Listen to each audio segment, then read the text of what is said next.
Vice President Kamala Harris unveiling her economic agenda Friday. For too many people, no matter how much they work, it feels so hard to just be able to get ahead.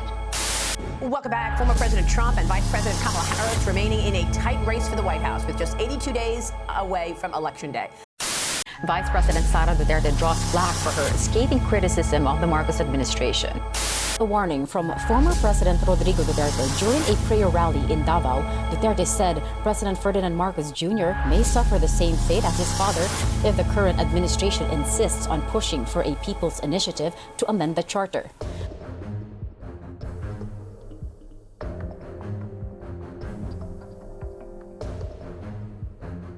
Gusto kong maging malinaw mula sa simula na ang sermon na ito ay hindi pagsuporta sa anumang partidong politikal at hindi rin ito pagsisi sa sinumang individual. Ang aking layunin ay para lamang sa kalagayan ng inyong kaluluwa at kung saan kayo nakatayo sa harap ng Diyos. Ang aking alalahanin ay kung saan kayo papunta kapag kayo ay namatay. Kailangan ninyong tandaan na may tunay na demonyo na galit sa inyo, na galit sa lahat ng bagay na mahalaga sa inyo. Ang demonyong ito ay gagawin ang lahat para wasakin kayo. Siya ang tagapag-akusa ng mga kapatid. Ang ahas ng dakilang manililang mula pa noong unang panahon. Ang kaaway ay ang ama ng kasinungalingan. Siya ang Diyos ng mundong ito. Ang prinsipe ng kapangyarihan ng hangin, si Lucifer, ang bumagsak. Sabi nga sa pangalawang Korinto 2 verse 1, upang si Satanas ay hindi magkaroon ng kalambangan sa atin, sapagkat hindi tayo ignorante sa kanyang mga panganak. Ngayon, nais kong ipaalala sa inyo na isa sa mga pinaka-mapanlinlang na pakana ni Satanas ay ang paglikha ng Diyos-Diyosan. At sa ating kasalukuyang kalagayan, ang politika ay naging isa sa pinakamalaking Diyos-Diyosan sa lahat. Sa buong kasaysayan, ang sangkatauhan ay may kakaibang hilig na lumikha ng mga Diyos-Diyosan. Makikita natin ito ng paulit-ulit sa Biblia. Maging ito man ay ang gintong guya sa ilang, ang matataas na lugar ng Baal, o ang Asyera na nakakakalat sa buong Israel. Ang mga Israelita, bagaman pinili ng Diyos, ay patuloy na nahihirapan sa tukso na itaas ang isang bagay o tao sa ibabaw ng makapangyarihan. Alam ng demonyo na ang mga tao ay may kahinaan sa paggawa ng mga Diyos-Diyosan at ginagamit niya ang mga kahinaan ito upang ilayo ang ating mga puso mula sa Diyos. Sa modernong panahon, maaaring hindi na tayo sumasamba sa mga estatwang bato o kahoy. Ngunit buhay pa rin ang pagsamba sa mga Diyos-Diyosan. Ito'y nagkakaroon ng mga bagong anyo ng kayamanan, kasikatan, teknolohiya at politika. Maging sa ating bansa ngayon, pinag-iinitan kung saan ba tayo papanig. Panig ba tayo sa mga Marcos o panig tayo sa mga Duterte? Panig ba tayo sa administrasyon o panig ba tayo sa oposisyon? Sa panahon ng mga eleksyon, ang hangin ay puno ng mga pagkakasabik, pag-alala at pagkakabahabahagi. Ang mga tao ay masigasig na ipinapahayag ang kanilang mga katapatan sa isang kandidato. Madalas na may paniniwala na ang taong ito ay ang huling pag-asa ng Pilipinas.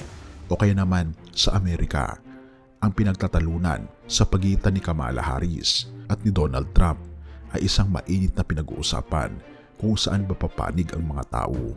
Kung nais kong sabihin ito ng may pagmamahal at kabaitan, walang sinumang tao, partido o politikal ang huling pag-asa ng Pilipinas o ng Amerika. Si Jesucristo lamang ang ating pag-asa ngayon at magpakailanman. Kamakailan napanood ko ang isang video kung saan may isang lalaki na nag-interview ng mga tao sa kalye tungkol sa kung sino ang kanilang iboboto. Halos pantay ang mga hatian ng sagot. Ngunit ang tumatatak sa akin ay ang sinabi ng mga tao mula sa magkabilang panig ng spektrum politikal. Iboboto ko ang taong ito dahil siya ang huling pag-asa ng Amerika o siya ang huling pag-asa ng Pilipinas. Hayaan ninyo akong sabihin ito ng may pagmamahal at kabaitan. Huwag ninyong hayaang maging huling pag-asa ninyo ang isang tao o partido politikal. Walang tao, babae man o lalaki o partido politikal ang kayang pasanin ang bigat ng inyong tunay na pag-asa. Ang ganitong uri ng pag-asa ay makikita lamang natin at para lamang sa ating Panginoong Diyos. Sa modernong politika ng Amerika at maging ng ating bansa ay may isang nakakaalarma na trend na lumilitaw. Ang mga pinunong politikal ay itinatanghal na halos Diyos-Diyosan ng kanilang mga taga-suporta. Ang fenomenong ito ay malinaw na makikita sa mga kaso ni Donald Trump at Kamala Harris. maging sa mga pamilyang Duterte at ng mga Marcos, na minsan ay nilalarawan sa mga termino na hindi dapat ipataw sa sinumang tao, lalaki man o babae. Ang ilan sa mga taga-suporta ni Trump ay umaabot pa sa pagtawag sa kanya bilang isang messianic figure na ipinapalagay sa kanya ang mga kapangyarihan at katangian na higit pa sa isang ordinaryong pinunong politikal. Gayon din ang ilang mga tagahanga ni Harris ay tinuturing siyang tagapagligtas sa hinaharap.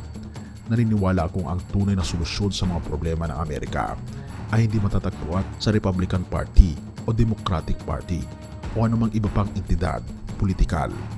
Ang solusyon ay matatagpuan lamang sa kaharian ng ating Panginoon Diyos. Ang Amerika ay nasa pinakamainam nito kapag sumusunod kay Hesukristo at mabilis itong naliligaw kapag lumilihis mula sa Kanya. Bakit tayo lumilihis mula sa ating Panginoon Hesukristo? Ito ay dahil hinahayaan natin bilang isang bansa na tayo ay mahila ng mga pakanan ni Satanas. Sa aklat ng Deuteronomio, mababasa natin ang tungkol sa kamatayan ni Moises, ang dakilang pinuno ng Israel. Si Moises ay isang taong pinili ng ating Panginoon Diyos, isang propetang ginamit ng ating Panginoon Diyos upang magpakita ng mga himala at ipahayag ang kanyang mga batas. Deuteronomio 34 verse 1-8 pinabanggit dito, at si Moises ay sumampa mula sa mga kapatagan ng Moab sa bundok ng Nebo sa tulugtok ng Pisga na nasa tapat ng Jericho, at ipinakita sa kanya ng Panginoon ang buong lupain mula sa Gilead hanggang sa Dan, ang buong Naphtali, ang lupain ng Ephraim at Manases, ang buong lupain ng Judah hanggang sa dagat Mediteraneo, ang timog at ang buong rehiyon mula sa libis ng Jericho, ang lungsod ng mga palma hanggang sa Zoar. At sinabi ng Panginoon sa kanya, ito ang lupaing pinangako ko ng sumpa kay Abraham, Isaac at Jacob, nang sabihin kong ibibigay ko ito sa iyong mga saling lahi. Pinakita ko ito sa iyo ng iyong mga mata, ngunit hindi ka tatawid doon. At namatay si Moises na lingkod ng Panginoon doon sa Moab. Ayon sa sinabi ng Panginoon, inilibing siya ng Panginoon doon sa Moab, sa libis sa tapat ng Bet-peor. Ngunit hanggang sa araw na ito, walang nakakaalam kung saan ang kanyang libingan. Si Moises ay 120 taong gulang nang siya ay namatay, ngunit hindi nanghina ang kanyang mga mata, ni nawala ang kanyang lakas. Narinig niyo ba ang isa sa mga teorya kung bakit si Moises ay nilibing mismo ng Diyos sa isang hindi tinukoy na lokasyon? Ang teoryang ito na personal kong pinaniniwalaan ay nagsasaad na dahil ang ating Panginoong Diyos ay kinuha si Moises sa langit na bayan. Sa Jude chapter 9, natutunan pa natin na si Michael na Arkanghel ay nakipagtunggali kay Satanas para sa katawan ni Moises, na nag-e-emphasize kung gaano katotoang banta ng pagsamba sa Diyos-Diyosan. Jude 1 verse 9, ngunit si Michael na Arkanghel nang siya ay nakipagtalo sa Diablo tungkol sa katawan ni Moises ay hindi naglakas loob na ipataw sa kanya ang isang nakasuklam na paghatol, kundi sinabi, sawayin ka ng Panginoon. Kung ang mga Israelita na nakasaksi mismo ng mga himala ng ating Panginoon Diyos ay maaring matukso na gawing Diyos-Diyosan ang isang tao, gaano pa kaya tayo na nabubuhay sa isang puno ng patuloy na distraksyon ng panininlang sa ating mundo? Maaring mahulog tayo sa parehong patibong. Hindi ko sinasabi na ang alinman sa mga kasalukuyang kandidato sa pagkakapangulo ay katulad ni Moises. Hindi sila katulad niya, ngunit ginagamit ko ang mga halimbawang ito upang ipakita kung paano maaring itaas ng mga tao ang mga pinuno sa taas na hindi dapat ipalagay sa sinuman. Sinasabi ng Biblia na ang puso ay mandaraya higit sa lahat ng bagay. Jeremiah 17 verse 9, kapag inilagay natin ang ating pag-asa sa mga tao, tayo ay naghahanda para sa pagkabigo. At higit pa, tayo ay tumatalikod sa nag-iisang tunay na makakapagligtas sa atin. Isaalang-alang ang mga salita sa awit 146 verses 3-4. Huwag kayong maglagak ng inyong tiwala sa mga prinsipe ni sa anak ng tao na walang kaligtasan. Kapag ang kanyang espiritu ay umalis, siya ay babalik sa kanyang lupa. Sa araw na iyon ay maglalaho ang kanyang mga plano. Mga kapatid, gaano man kakarisma, kalakas, o kabutihang loob ang isang pinunong politikal, sila pa rin ay tao. Sila ay may kahinaan. Hindi sila immortal, bagkus sila lamang ay isang mortal na tao at sakop ng parehong kahinaan tulad ng sinuman sa atin. Ang kanilang mga plano ay pansamantala lamang, ngunit ang mga plano ng ating Panginoong Diyos ay walang hanggan.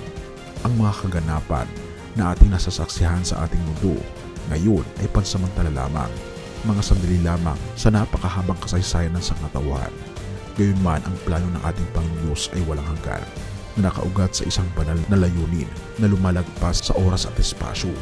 Sapagkat siya ay walang hanggang Diyos, hindi nagbabago at magpakailanman, na ang karunungan at kapangyarihan ay lumalagpas sa mga limitadong alalahanin ng ating makalupang buhay. Mahalagang tandaan na ang Diyos ay hindi nakakulong sa mga institusyong tao o mga partidong politikal. Siya ay hindi isang demokrat ni isang republikan. Siya ang Ancient of Days, isang titulo na nagpapahiwatig ng kanyang walang hanggan at walang hanggang karunungan. Bilang Ancient of Days, alam ng Diyos kung ano ang mangyayari bukas, sapagkat nakikita niya ang lahat mula sa isang distansya na lampas sa ating limitadong pangunawa. Siya ay ang omnipresent na Diyos, umiiral sa lahat ng lugar sa lahat ng oras, at siya ay omniscient na may kumpleto at perpektong kaalaman sa lahat ng bagay. Sa mga panahon ng kawalan ng katiyakan, lalo na sa panahon ng eleksyon, maraming mga tao ang nakakaranas ng takot at pag-aalala tungkol sa hinaharap. Nag-aalala sila tungkol sa kung ano ang mangyayari kung ang kandidato na kanilang susuportahan ay hindi mananalo.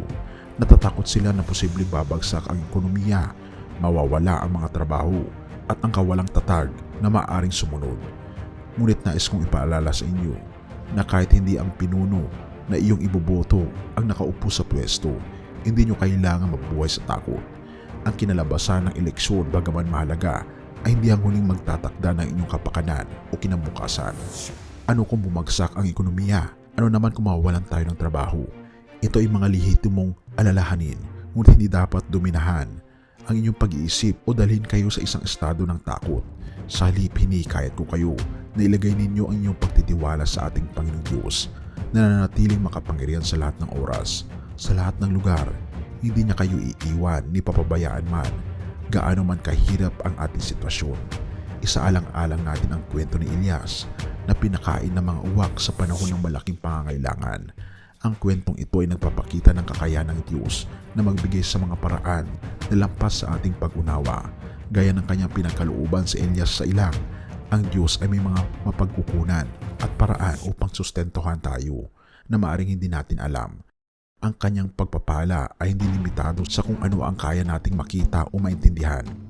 Ito ay nagmumula sa kanya, walang hanggang kapangyarihan at pag-ibig. Kahit huwag ilagay ang inyong huling pag-asa sa mga pinunong politikal, sa katatagan ng ekonomiya o sa seguridad ng mundo. Ang mga bagay na ito ay pansamantala at madaling mabago. Sa halip, ilagay ninyo ang inyong pag-asa sa ating Panginoon Kristo na siya ay pareho kahapon, ngayon at magpakailanman. Si Kristo ang matibay na bato na inyong maaasahan, ang matatag na pundasyon na hindi magigiba ng mga bagyo ng buhay.